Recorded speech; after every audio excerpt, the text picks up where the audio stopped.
यावर राहून दे त्यांना तिथंच खाली. पुढल्या वर्षी याच दिवशी याच ठिकाणी फायनल घेऊ आपण. कृष्णा बॅरिकेडच्या मागे घे पब्लिक पूर्ण. करा ओ सुट्टी मेकर, करा की गाड्या उभ्या.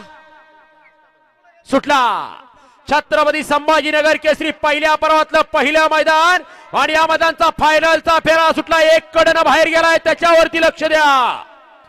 9 जण पाहतायत आणि 9 जणात सुंदर अशी लढत चालू. मधल्या रनाला डबल टाप टाकला आणि निर्वाद असं वर्चस्व पटकावलं. 1-2 का 4, 4-2 का 1. माय नेम इज लखन.